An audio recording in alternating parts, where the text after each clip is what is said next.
તો વિદ્યાર્થી મિત્રો આપણે છેલ્લે એમસીક્યુ ગણ્યા હતા. માં એક 253 નો એમસીક્યુ આપણે બાકી હતો. બરાબર, એમાં થોડીક મિસ્ટેક આવતી હતી. મિસ્ટેક સોલ્વ થઈ ગઈ છે એટલે આપણે ગણાવી દઈએ. મિસ્ટેકમાં કાંઈ નહોતું. જ્યાં ડી આવતો હતો ને આપણાથી એલ લખાઈ ગયું. બરાબર, એટલે પરિણામ જે આવતા હતા એ કેવા આવતા હતા? અલગ અલગ આવતા હતા. એટલે દાખલો જે છે એ સોલ્વ થતો નહોતો. બરાબર, તો અહીં સોલ્વ કરાવું છું. 253 નો એમસીક્યુ.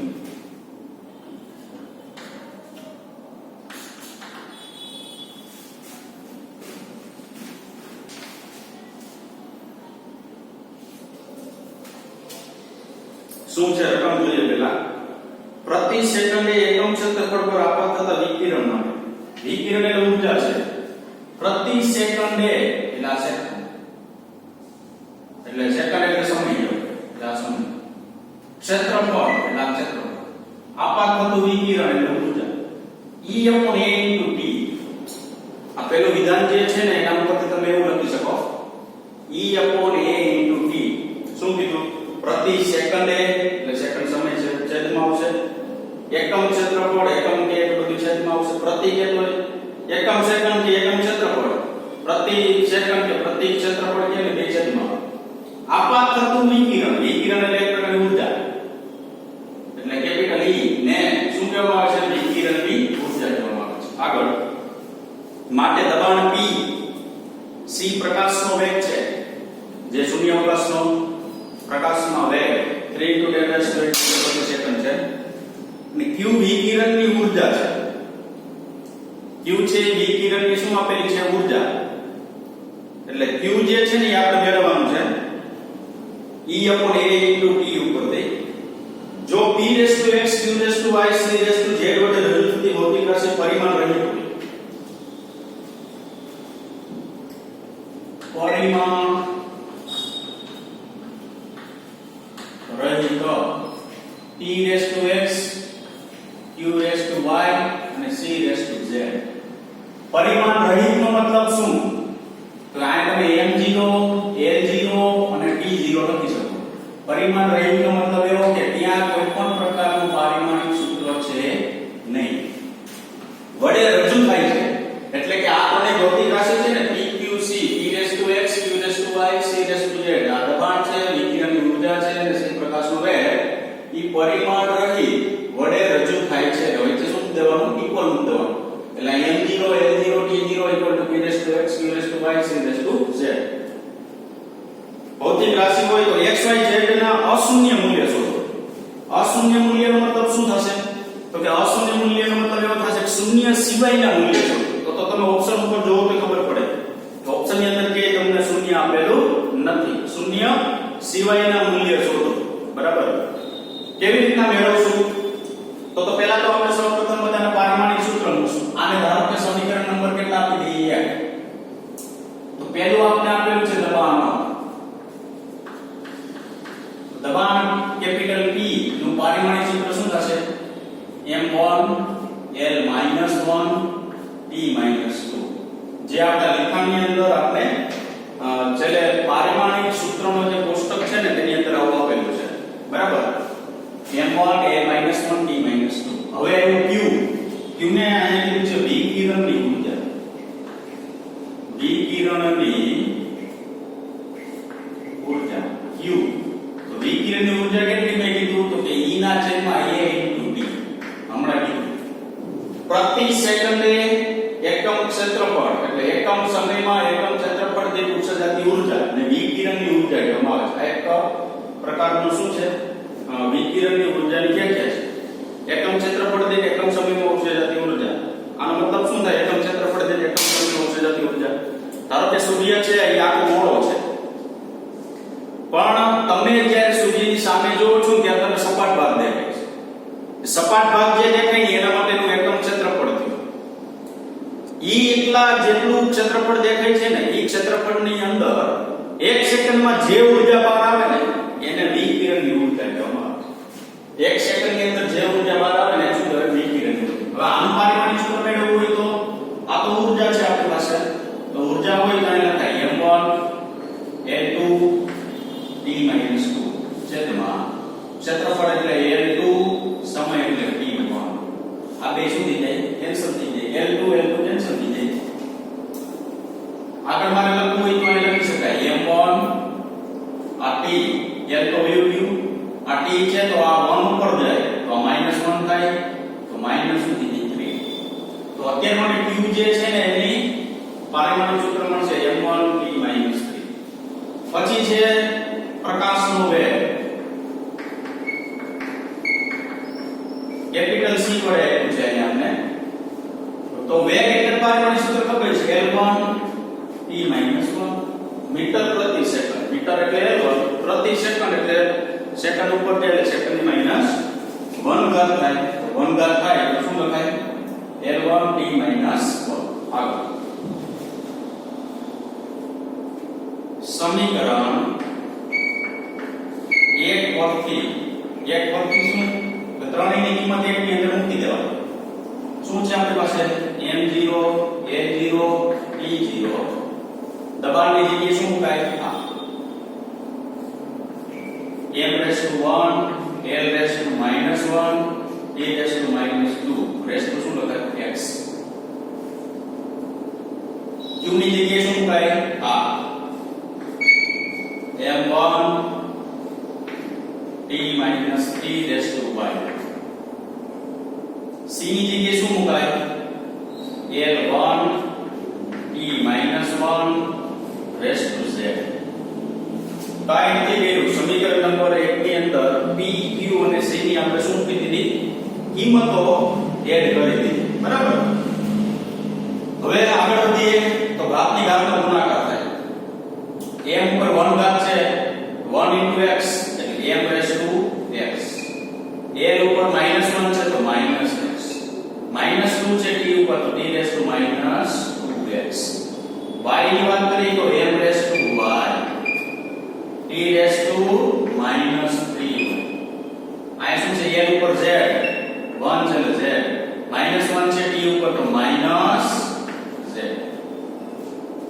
બરાબર આવું સમીકરણ મેળવ્યું તો આપણે ખબર છે આધાર સમાન હોય ઘાતનો સરવાળો થાય તો પહેલો આધાર આપણે લેશું કેપિટલ M તો m છે એની ઉપર કેટલી ઘાત છે x ચાલો બીજી કે m છે તો કાઈ પ્લસ શું થાય y તો m ઉપર x y ઘાત આવી ચાલો m પૂરું થઈ ગયું હવે કોણ આવશે તો કે l આવશે તો l આવ્યું તો -x ચાલો બીજા l ક્યાં છે અહીં પ્લસ z l ઉપર -x છે અહીં શું આવ્યું x પ્લસ z હવે બીજું એવું t તો જો તો t ઉપર અહીં -2x પછી t ક્યાં છે અહીં -3y અહીંયા શું છે -z ઇક્વલ ટુ અહીંયા શું છે આપણી પાસે m0 l0 અને t0 ચાલો આના પછીની પ્રોસેસ શું કરવામાં આવે છે સામસામેની ઘાતોને સરખાવી દેવામાં આવે છે સામસામેની ઘાતો જો સરખાવવામાં આવે તો શું થાય m ઉપર આયા x y ઘાત છે ઇક્વલ ટુ શું લખાય 0 આને સમીકરણ નંબર આપશું 2 આયા l ઉપર -x z ઇક્વલ ટુ 0 આને સમીકરણ નંબર 3 આ ત્રીજું સમીકરણ આવ્યું -2x -3y z equal to 0 આ સમીકરણ નંબર 4 ત્રણેય સમીકરણનો ઉકેલ કરીએ સમીકરણ નંબર 2 3 અને 4 તો સમીકરણ 2 પરથી શું થાય તો કે x બરાબર -1 આપેલો ઉકેલ સમીકરણ 3 પરથી શું થશે x બરાબર z કારણ કે આ પ્લસ z છે સામે એટલે માઈનસ z માઈનસ માઈનસ કઈ બાજુ કેન્સલ થઈ જાય એટલે શું થઈ ગયું x બરાબર z x બરાબર z સમીકરણ 4 માં મૂકતા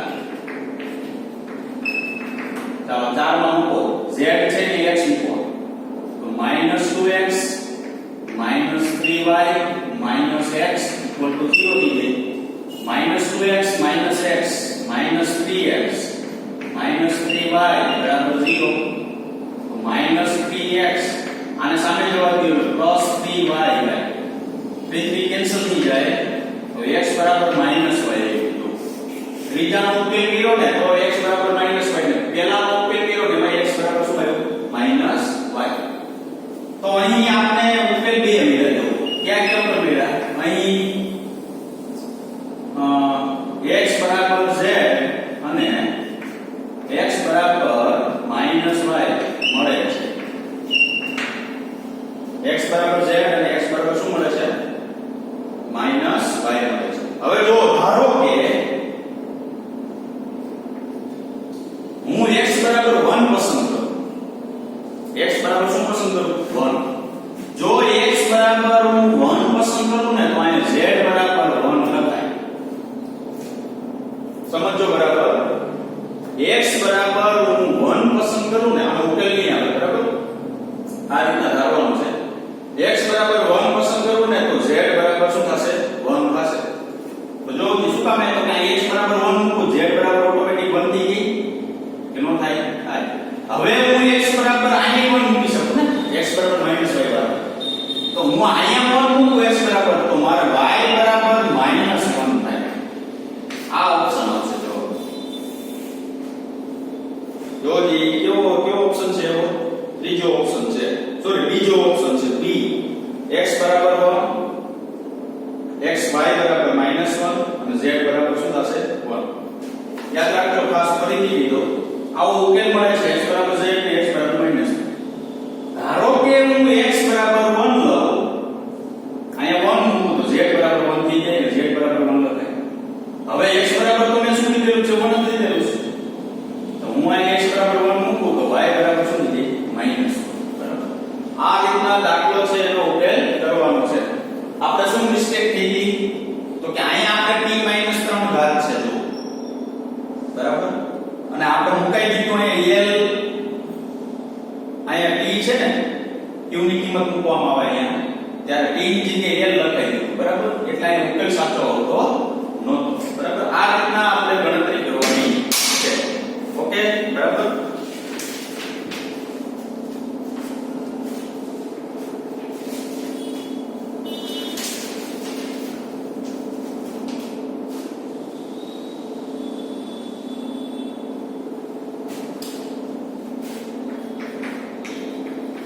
સાધનની સચોટતા અને ચોકસાઈ. સાધનની સચોટતા અને ચોકસાઈ. કોઈ પણ સાધન તમે લેશો પ્રેક્ટિકલ કરવા માટે એમાં કેટલી ચોકસાઈ છે અને કેટલી સચોટતા છે બરાબર. અને કાંઈક એમાં છે ને ત્રુટીઓ હોય છે. માપનની અંદર શું હોય છે ત્રુટીઓ અથવા આપણે લખી શકાય ચોકસાઈ સચોટતા અને ત્રુટીઓ. હવે કોઈ પણ વસ્તુ તમે માપતા હોય ધારો કે સિમ્પલ વસ્તુ છે તમે ડિજિટલ શું કહેવાય કાંટો છે આપણી પાસે એનાથી કઈક દળ માપો છો. હવે એમાંય દળ અલગ આવે બીજા કાંટાની અંદર દળ કેવું આવે અલગ. એટલે બેમાંથી કોઈ એક કાંટાની અંદર કઈક શું રહેલી હોય છે ત્રુટી રહેલી હોય છે. ત્રુટી રહેલી હોય છે એટલે કે દળ કા વધુ નોંધતું હોય દળ કેવું નોંધતું હોય ઓછું નોંધતું હોય બરાબર. એને શું કહેવામાં આવે ત્રુટી.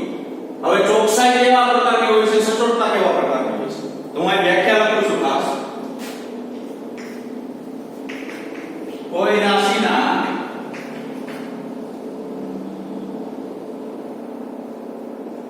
રાશિના માપનનું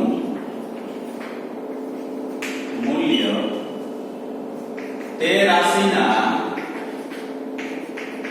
સાચા મૂલ્યની કેટલી નજીક છે તેને ચોકસાઈ કહે છે. બીજું તેને કેટલા વિભેદન અથવા સીમા સુધી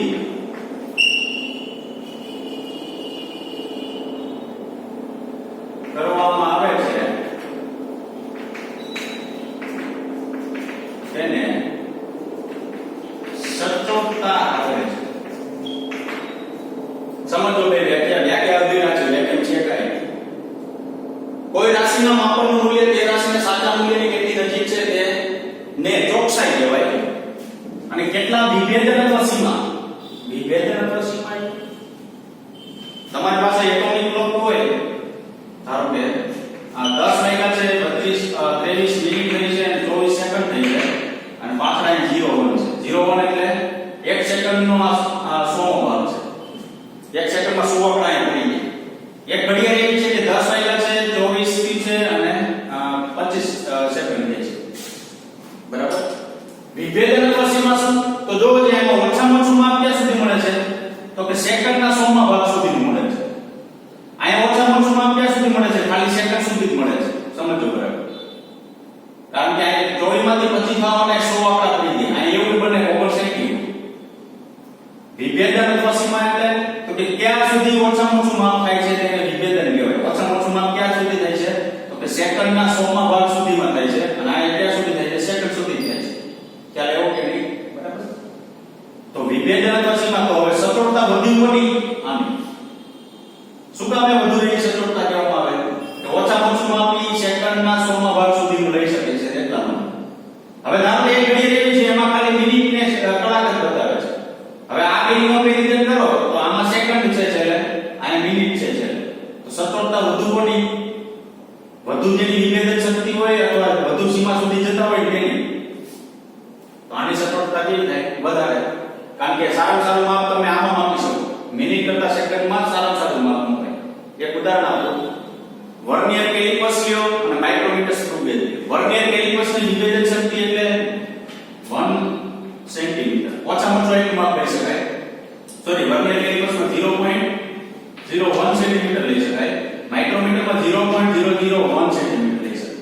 તો સારું માપ કેમાં આવે? માઇક્રોમીટરમાં. તો આની સચોટતા કેવી કહેવાય?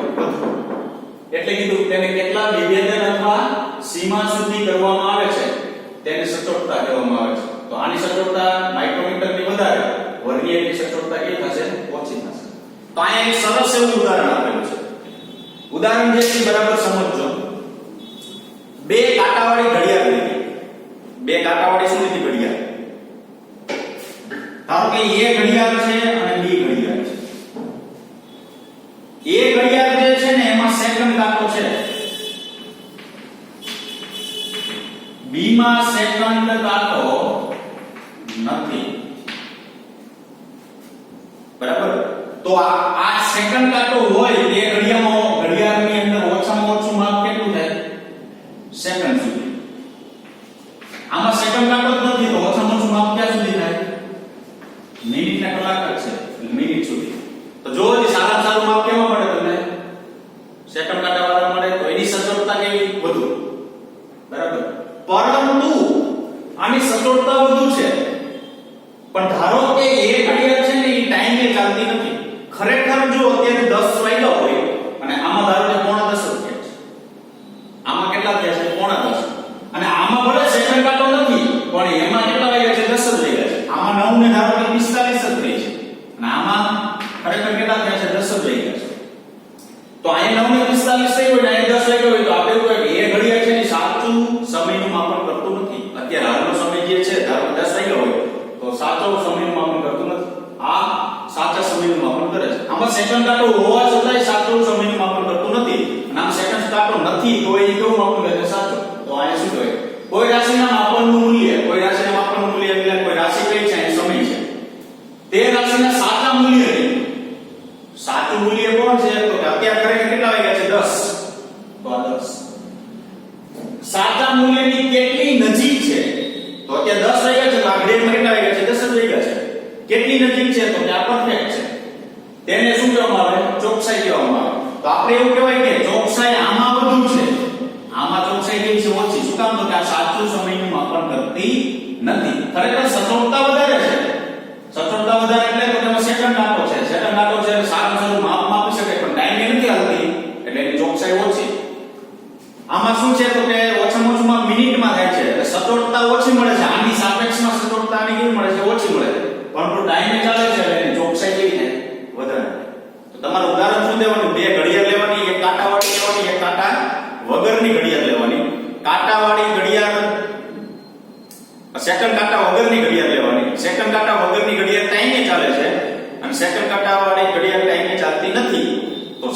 કાંટાવાળાની ચોકસાઈ ઓછી અને સેકન્ડ કાંટા વગરની ઘડિયાળ જે છે એની ચોકસાઈ કેવી થશે? વધારે થશે. હવે સચોટતાની વાત કરી તો સેકન્ડની અંદર ઓછામાં ઓછું સારું સેકન્ડમાં માપ લઈ શકાય તો એની સચોટતા વધારે, ભલે ટાઈમે નો આવતી પણ સચોટતા વધારે. ઓલી ટાઈમે આવે છે પણ ઓછામાં ઓછું માપ કેવા મળે છે? મિનિટમાં. તેથી એની સચોટતા કેવી થશે? ઓછી થશે. બરાબર. તો આ એક આપણે શું આપેલું છે? ઉદાહરણ આપેલું છે. એટલે આ બે વ્યાખ્યાઓ થશે કે કોઈ રાશિના માપનનું મૂલ્ય તે રાશિના સાચા મૂલ્યની કેટલી નજીક છે ને તેને શું કહેવાય? ચોકસાઈ કહે છે. તેને કેટલા વિભેદનોની સીમા સુધી કરવામાં આવે છે ને તેને શું કહેવામાં? સચોટતા કહેવામાં આવે. બરાબર. આ બે પ્રકારની વ્યાખ્યા થશે.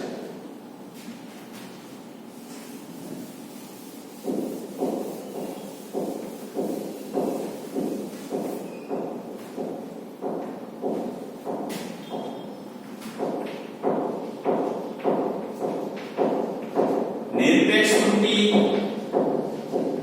અને સરેરાશ નિરપેક્ષ ત્રુટિ ત્રણ પ્રકારની આયા છે આપણે. બરાબર. એ ત્રુટિ જે છે ને અહીંયા થિયરિટિકલ સમજો તો ન સમજાય પણ દાખલો આપણે લેશું ને પાછળ ડાયરેક્ટ એટલે ઓટોમેટિક આપણે ખબર પડી જશે. બરાબર. શું છે ત્રુટિ? નિરપેક્ષ ત્રુટિ, સરેરાશ નિરપેક્ષ ત્રુટિ. આ બે ત્રુટિ. આ નિરપેક્ષ ઉપરથી સરેરાશ ડાયરેક્ટ મેળવી શકાય. એના પછી એક આવશે આંશિક ત્રુટિ અને પછી આવશે પ્રતિશત ત્રુટિ. આંશિક ને બીજું નામ આપવામાં આવે છે સાપેક્ષ. આંશિક ત્રુટિ છે એનો સમાનાર્થી છે સાપેક્ષ. બરાબર. ચાલો નિરપેક્ષ ત્રુટિ જે છે કોને કહેવામાં આવે છે? તો નિરપેક્ષ ત્રુટિ કોને કહેવામાં આવે છે?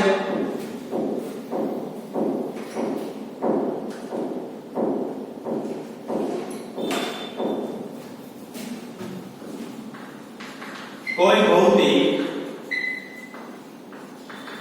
રાશિના સાચા મૂલ્ય એટલે કે સરેરાશ અને અવલોકન એટલે કે પ્રાયોગિક ધન તફાવતને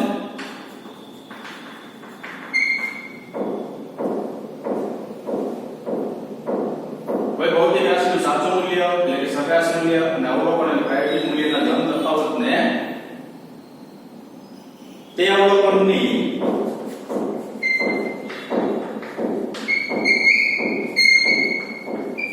નિરપેક્ષ ત્રુટિ કહે છે. ચાલો અત્યારે વ્યાખ્યા છે ને એ આપણે ધ્યાનમાં નથી લેવી. બરાબર. એમાં આપણે કઈ ખબર પડશે નહીં. મેથેમેટિકલ સ્ટેપ છે હું આગળ વધારીશ ને ત્યારે વ્યાખ્યાની અંદર આપણે ખ્યાલ આવશે. કોઈ ભૌતિક રાશિનું સાચું મૂલ્ય એટલે કે સરેરાશ. સાચું મૂલ્ય સરેરાશ એટલે તો કે તમે કઈ અવલોકન કરતા હોય. ધારો કે આ ચોકને હું 5 વખત માપું છું. એક વાર મેળવ્યું, બે વાર મેળવ્યું, 3 વાર મેળવ્યું, 4 વાર મેળવ્યું, 5 વાર મેળવ્યું. પણ ચોકનું મારે એક મૂલ્ય લેવું હોય તો કે 5 નો સરવાળો ભાગ્યા 5 કરવો પડે. એટલે એમ કેવું મૂલ્ય થાય? સરેરાશ મૂલ્ય. એટલે એમ કેવું મૂલ્ય મેળવ્યું? સાચું મૂલ્ય. અવલોકન એટલે પ્રાયોગિક મૂલ્ય. પ્રાયોગિક મૂલ્ય એટલે કોણ? તો કે પહેલી વાર લીધું ઈ પહેલું પ્રાયોગિક, બીજી વાર લીધું બીજું પ્રાયોગિક, ત્રીજી વાર લીધું ત્રીજું પ્રાયોગિક, ચોથી વાર લીધું ચોથું, પાંચમી વાર લીધું ઈ પાંચમું. એનો ધન તફાવત લેવાનો, એનો ફેરફાર લેવાનો. તફાવત તો ખબર છે અંતિમ માઈનસ પ્રારંભિક કરો ઈ એક પ્રકારનો શું મળે? તફાવત. પણ આ સૌથી અગત્યનો શબ્દ હોય ને તો ધન તફાવત છે. કે જો તમને એવું બને સરેરાશ મૂલ્ય અને પ્રાયોગિક મૂલ્ય લેતા હોય ને ત્યારે માઈનસમાં વેલ્યુ મળે પણ તમે એનો ધન તફાવત કરો ને એટલે ઓટોમેટિક ઈ કેવો થઈ જાય? પ્લસ થઈ જાય. એટલે તફાવત ભલે માઈનસમાં મળતો હોય તો ભલે પ્લસમાં મળતો હોય તો ભલે એને તમે મોડમાં મૂકી દો ને એટલે આપને ખબર છે કે મોડમાંથી કોઈ વસ્તુ બહાર નીકળે માનાંકમાંથી એટલે તે વસ્તુ ધન થઈને બહાર નીકળે. બરાબર. ધન તફાવતને તે અવલોકનની શું કહેવામાં આવે છે? નિરપેક્ષ ત્રુટિ કહેવામાં આવે છે. તો કોઈ ભૌતિક રાશિના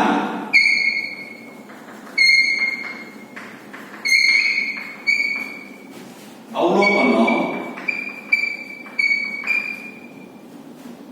A1 A2 A3 તો ક્યાં સુધી છે? Am છે. મેં કીધું એ પ્રમાણે ધારો કે કોઈ ભૌતિક રાશિ તમે માપી રહ્યા છો કઈ છે એ આપણને ખબર નથી કારણ કે અહીંયા થિયરિટિકલ છે એટલે તમારે આવું ધારી લો. એકવાર મેં ચોકને એટલે A1, બીજી વાર મેં મેળવ્યું A2, ત્રીજી વાર મેં A3 ક્યાં સુધી સુધી આપણે a n સુધી ગયા a bar a1 plus a2 plus a2 plus an by n આ શું લીધું મેં જે સાચા મૂલ્ય મળતા હતા ને એનું સરેરાશ લીધું કારણ કે હું 5 વાર ચોકને માપું તો મારે તો છેલ્લે તો ચોકનું તો એક જ માપ જોઈએ ને તો એક માપ લેવા માટે શું કરવું પડે તો કે 5 n સરવાળો ભાગ્યા 5 તો અહીં જેટલા હતા એ બધા સરવાળો ભાગ્યા n કારણ કે કેટલા છે સ્ટેપ ખબર નથી ધારો કે તમને 3 રીડિંગ મળતા હોય તો 3 સરવાળો ભાગ્યા 3 આવે અહીં n રીડિંગ મળે છે તો ભાગ્યા શું લખાય n હવે સૌથી અગત્યની વસ્તુ એ છે આને બીજી રીતના આમ લખી શકાય તમે ન લખો ને આ છોડી દો તો ચાલશે શું લખાય તો કે આ સ્ટેપ ને હું આમ લખી શકું છું 1 upon n a1 plus a2 plus a2 plus an આમ લખાય 1 upon n ટૂંકમાં બહાર લઈ લીધું હવે તો કે આ 1 upon n જો જે ભૌતિક રાશિ લીધી બધાયનો આપણે શું કર્યું તો કે સરવાળો જે ભૌતિક રાશિ લીધી બધાનો આપણે શું કર્યો તો કે સરવાળો કર્યો તો જો જે ભૌતિક રાશિ લીધી બધાનો સરવાળો કર્યો હોય તો એને સમેશન વડે દર્શાવાય સિગ્મા વડે દર્શાવાય સરવાળા કોના વડે દર્શાવાય સિગ્મા વડે આ વસ્તુ સમજાઈતી ભલે ન સમજાઈતી ભલે એની કોઈ પણ પ્રકારની ચિંતા કરવાની નથી આપણે અહીંયા સુધી તમે છોડી દેશો તો ચાલશે બરાબર કારણ કે આપણે દાખલા ગણીશું ત્યારે આનો ઉપયોગ નહીં કરીએ અહીંયા સુધી રાખશું ઓકે મેં શું કીધું જે ભૌતિક રાશિ છે બધાને શું કીધું અહીં સરવાળો તો એનું શું લખાય સિગ્મા ક્યાંથી સરવાળાની શરૂઆત થઈ અને ક્યાં સરવાળો પૂરો થયો ક્યાંથી સરવાળાની શરૂઆત થઈ અને ક્યાં સરવાળો પૂરો થયો જ્યાંથી સરવાળાની શરૂઆત થઈ ને એના નીચે લખો અને જ્યાં સરવાળો પૂરો થાય ને એના ઉપર લખો ધારો કે 1 થી શરૂઆત થઈ ને પહેલા રીડિંગ ક્યાં સુધી ગયા આપણે n રીડિંગ સુધી ગયા અહીંયા આપણે i બરાબર 1 લખશો i બરાબર 1 નો મતલબ શું તો કે અહીંયા મારે ટૂંકમાં લખવું તો a i લખાય હવે શું લખ્યું i બરાબર પેલા 1 મૂકું એટલે a1 થઈ ગયું સમેશન એટલે સરવાળો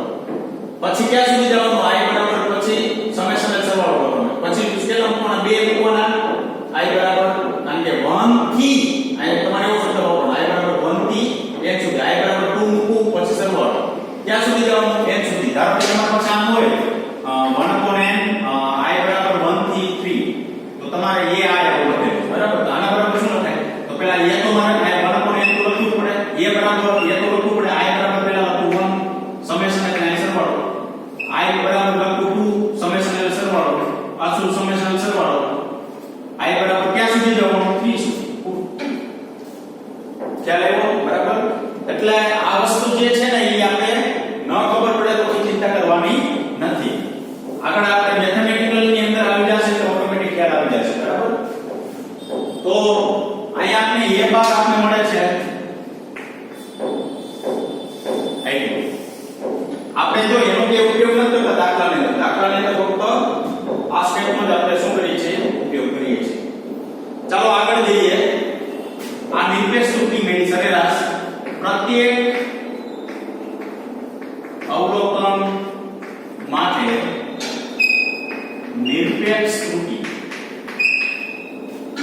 પ્રત્યેક અવલોકન માટે નિરપેક્ષ ત્રુટિ પ્રત્યેક એટલે દરેક પહેલા માટે બીજા માટે ત્રીજા માટે ચોથા માટે તો પહેલા માટે લેશું a ડેલ્ટા a1 બરાબર mode of a bar minus a1 તમને આ ડાયરેક્ટ કેમ લખી લખ્યો ડાયરેક્ટ નથી લખ્યું હું સમજાવું તમને આપણા લીખાની અંદર છે ને અહીંયા માનક આપેલું નથી તમે કરી નાખજો લીખામાં માનક બરાબર લીખો છે ને એમાં માનક નથી માનક કરી નાખો હવે જો વ્યાખ્યા જો ખાસ કોઈ ભૌતિક રાશિનું સાચું મૂલ્ય તો સાચા મૂલ્ય બીજું નામ શું આપ્યું સરેરાશ કીધું એટલે ઈ છે આપણું એ ભાગ અહીં ક્યારે એવો કે નહીં અને અવલોકન એટલે પ્રાયોગિક મૂલ્ય એટલે પહેલું પ્રાયોગિક મૂલ્ય શું આવ્યું અહીંયા 1 પેલા માટે લીધું a1 મૂલ્યના ધન તફાવતને તો આને બે મોડમાં મૂકી દો તો વચ્ચે આની સંખ્યા માઈનસ મળે તો બોલે તો બહાર નીકળે તો પ્લસ થાય અને પ્લસ હોય તો પ્લસ રહેવાની છે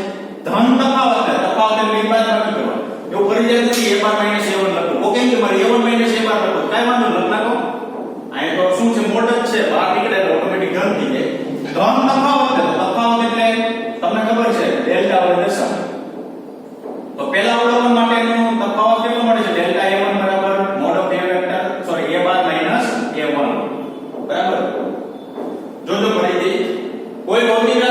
સાચું મૂલ્ય વ્યાખ્યાઓ હવે આવેલી વ્યાખ્યા સાચું મૂલ્ય એટલે કોણ છે સરેરાશ એટલે a અને અવલોકનનું પ્રાયોગિક મૂલ્ય એટલે પેલું a ના ધન બતાવો એટલે વર્ડમાં મૂકવાનું તે અવલોકનની નિરપેક્ષ ત્રુટિ એટલે પેલું અવલોકન જે છે ને પ્રત્યેક અવલોકન માટે તે અવલોકન એટલે કયું અવલોકન છે પેલું તો પહેલા અવલોકનની નિરપેક્ષ ત્રુટિ કેટલી મળે તો ડેલ્ટા a1 બરાબર mode of a vector minus a1 બરાબર હવે જોજો ખાસ આ બાર જે લખેલું છે ને એનું સરેરાશ મૂલ્ય છે ઓલું પેલું અવલોકન છે બેનો તફાવત થયો ને એટલે એનો નિરપેક્ષ ત્રુટિ મળે આ વ્યાખ્યા છે વ્યાખ્યા ઉપરથી આ વિધાન લઈ લો બરાબર ચાલો બીજા અવલોકન માટે તો ડેલ્ટા a2 a12 a2 જો સાચું મૂલ્ય તો તમારે રાખવાનું છે તો પ્રાયોગિક મૂલ્ય ફેરવવાનું બીજા અવલોકન આવ્યું તો બીજું લેવાનું બરાબર એવી રીતના આગળ જશો એટલે ડેલ્ટા an આવશે તો a12 આવશે an આગળ આવ્યા બરાબર આ રીતના મળશે તો પેલો ટોપિક હતો નિરપેક્ષ ત્રુટિ તો આ નિરપેક્ષ ત્રુટિ મળી ગઈ આપણે બીજો ટોપિક છે સરેરાશ નિરપેક્ષ ત્રુટિ તો જે નિરપેક્ષ ત્રુટિ મળે ને એનો સરેરાશ લેવાનો તો આ લખી શકાય સરેરાશ નિરપેક્ષ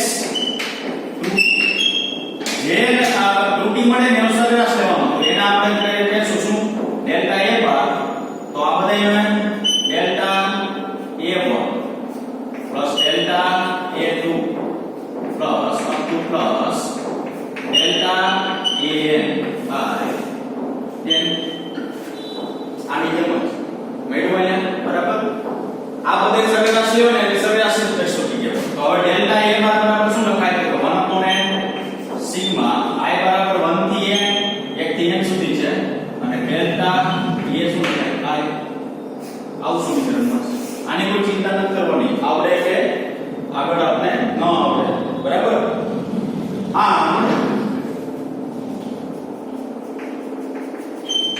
ભૌતિક રાશિનું માપ a કારણ કે છેલ્લે તો a મળવું જોઈએ ને આપણે કોના ફેરફારને લીધે મળે છે તો કે a bar plus or minus delta a બાર ના ફેરફારને લીધે મળે છે કારણ કે ત્રુટિ છે ની ધને હોઈ શકે અને ત્રુટિ ઋણે હોઈ શકે પેલું a બાર મળે છે બીજું શું મળે છે ડેલ્ટા a બાર તો ટોટલ ફેરફાર કેટલો મળે છે આપણે ભૌતિક રાશિનું માપ કે તમે ધારો કે લંબાઈ માપતા હોય તો ટોટલ લંબાઈ કુલ છેલ્લે કેટલી મળે તો કે જે નિરપેક્ષ ત્રુટિ મેળવી હોય ને સરેરાશ નિરપેક્ષ ત્રુટિ મેળવી હોય ને તેનો સરવાળો અને બાદબાકી છે તો આનો મતલબ શું થાય તો કે એનું મૂલ્ય આ એનું મૂલ્ય આ જે મળે છે એનું મૂલ્ય a bar plus delta a બાર અને a bar minus delta a બાર ની વચ્ચે મળે એનું મૂલ્ય a bar plus delta a બાર અને a bar minus delta a બાર ની વચ્ચે મળે એનું મૂલ્ય બરાબર આ એક વસ્તુ સીમિત આવી ગઈ આ વસ્તુ આવી રીતે થાય તો આ થિયરિટિકલ થયું સરેરાશ નિરપેક્ષ ખાલી નિરપેક્ષ ત્રુટિ હવે દાખલો ગણશું ને એટલે આપણે બધું ખ્યાલ આવશે એની અંદર ખ્યાલ એવો બરાબર હવે આના પછીની જે ત્રુટિ આવે છે એ ત્રુટિને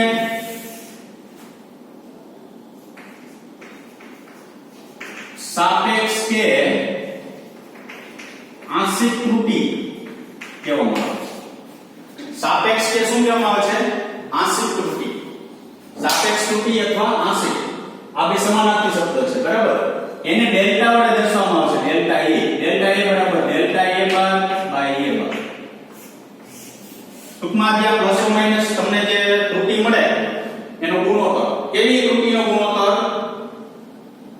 તો કે સરેરાશ નિરપેક્ષ ત્રુટિ અને નિરપેક્ષ ત્રુટિના ગુણોત્તરને સાપેક્ષ ત્રુટિ કહેવાય સાપેક્ષ ત્રુટિ કોને કહેવાય કારણ કે તમે એકબીજાને ગુણોત્તર લઈને એકબીજાને કમ્પેરિઝન કરો ને સાપેક્ષ કહેવાય તો શું કીધું સાપેક્ષ કે આંશિક ત્રુટિ કોને કહેવાય તો કે સરેરાશ નિરપેક્ષ ત્રુટિ અને આ બેના ગુણોત્તરને શું કહેવાય સાપેક્ષ ત્રુટિ કારણ કે આ તમને એક જવાબ મળશે એ જવાબમાં શું કરવાનું ડેલ્ટા a ની કિંમત હોય ને a બાર ની હોય અહીંયા મૂકી દો એટલે શું મળે સાપેક્ષ એના પછી આવે છે પ્રતિશત કોને કહેવાય તો સાપેક્ષ ત્રુટિને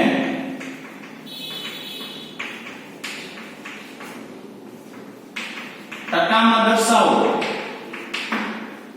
સાપેક્ષ ત્રુટિ હોય ને ટકામાં દર્શાવો ને એટલે એને શું કહેવાય પ્રતિશત ત્રુટિ તો પ્રતિશત ત્રુટિ બરાબર ડેલ્ટા a ગુણ્યા 100 તો ડેલ્ટા a કેટલું છે તો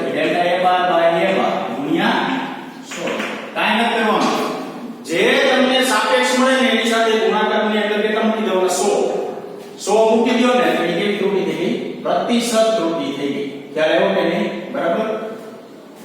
જે આપને મળે છે એની સાથે 100 ગુણી દો એટલે એ કેવી થઈ ગઈ? પ્રતિશત. હવે આ થઈ નિરપેક્ષ ત્રુટિ, સરેરાશ નિરપેક્ષ ત્રુટિ, સાપેક્ષ કે આંશિક ત્રુટિ અને પ્રતિશત ત્રુટિ. બરાબર. ત્રુટિ એટલે એક પ્રકારની ભૂલ જે મળતી હોય તે. હવે આના ઉપર એક દાખલો ગણો. દાખલો છે આપણી પાસે ઉદાહરણ નંબર 7 નું ઉદાહરણ છે. બરાબર. તો 7 નું ઉદાહરણ જે છે હું અહીં ગણું છું. આપ તમે લખી નાખજો. બરાબર.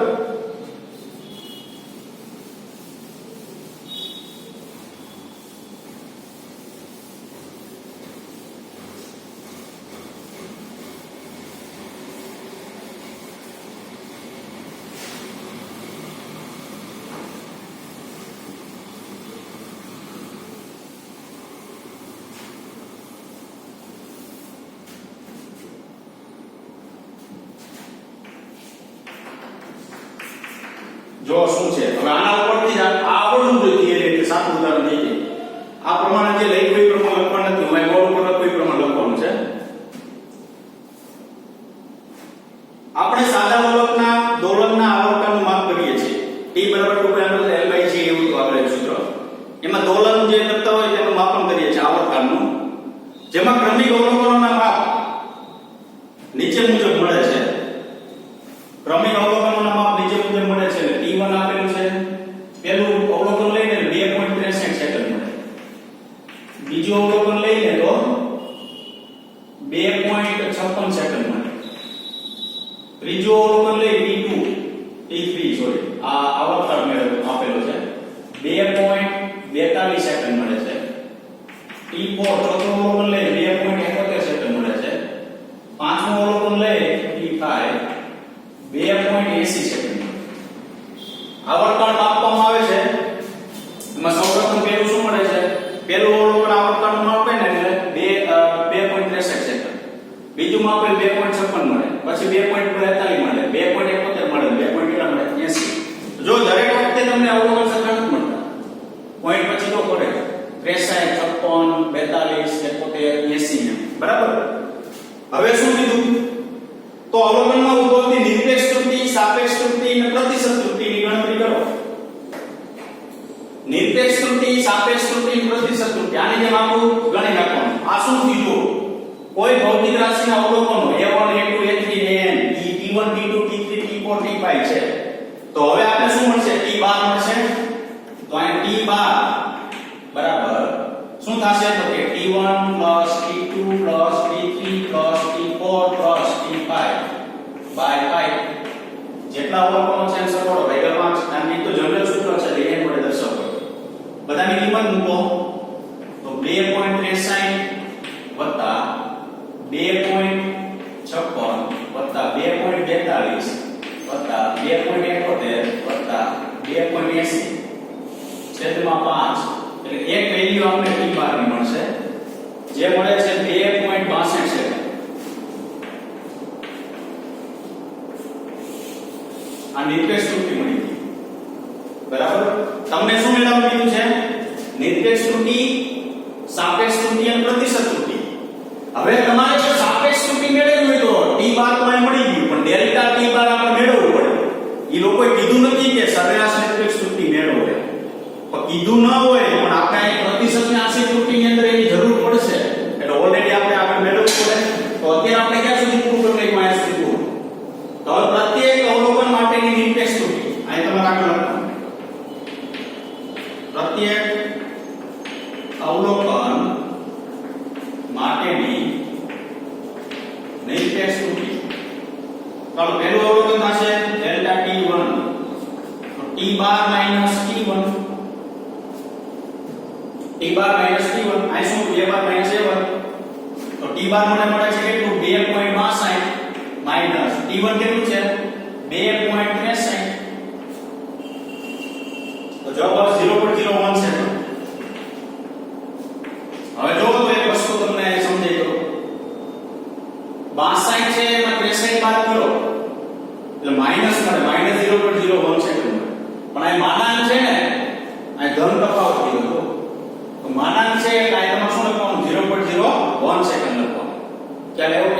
બરાબર. એવી રીતના ડેલ્ટા T2 તો T bar minus T2 T bar તો 2.62 છે માઈનસ T2 2.56 0.06 બુક ની અંદર આનાથી ઊંધું છે જોજો મેં તમને ચોપડ કરી દીધી a1 a બાર લખો કે a બાર a1 લખો માનાંકમાં છે એમાં કઈ ફેર પડશે નહીં બરાબર તમારે માનાંક રાખો ડેલ્ટા T2 બરાબર T3 બરાબર T બાર માઈનસ T3 તો 2.62 માઈનસ 2.42 0.20 સેકન્ડ ડેલ્ટા T4 છે T bar minus T4 2.62 minus 2.71 0.09 delta T5 છે T bar minus T5 2.62 minus 2.80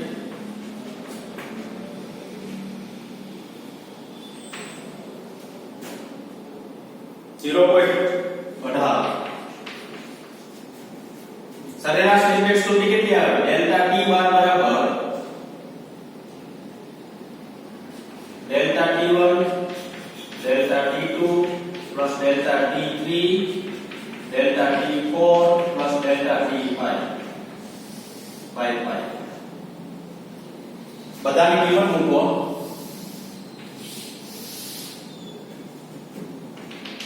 delta T બાર બરાબર 0.01 0.06 0.20 પ્લસ 0.09 પ્લસ 0.18 છેદમાં કેટલા લખવાનું 5 ડેલ્ટા T બાર કેટલું મળશે આપણે 0.11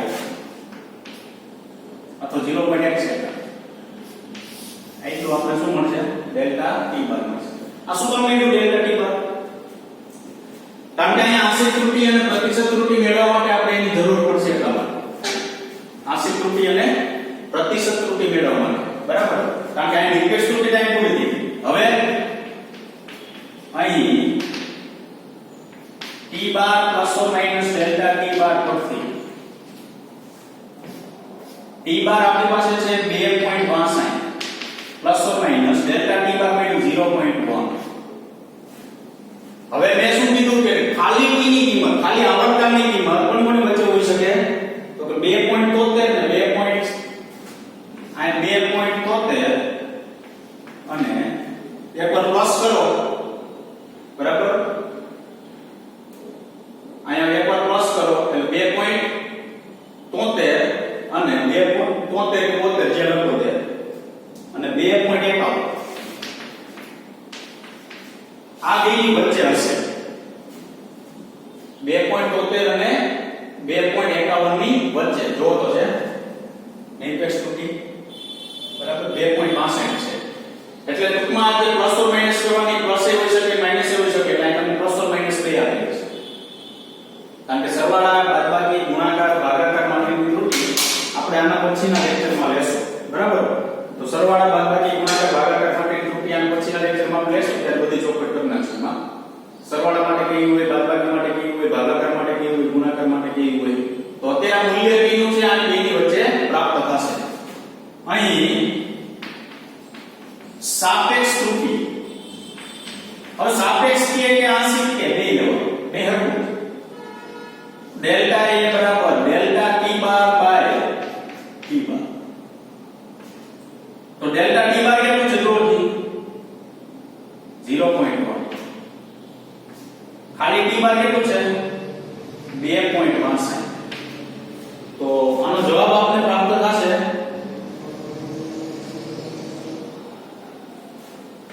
0.04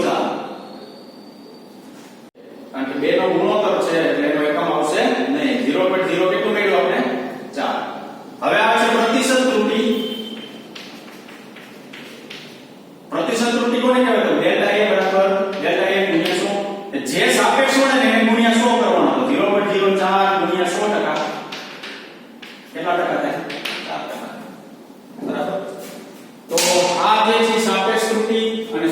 સર્કિટ્સ ની જે છે આ પ્રમાણે છે. થિયરિટિકલ પેલા બરાબર તૈયાર કરી નાખવાનું, બરાબર, અને વધારે ખ્યાલ તમને પ્રેક્ટિકલ કરશો ને ત્યારે આના માટે વધારે ખ્યાલ તમને આવશે, કઈ રીતના કઈ વસ્તુ જે છે થઈ શકે તે ખ્યાલ આવ્યો, બરાબર. બસ અહીંયા સુધી રાખશું આપણે. Thank you very much.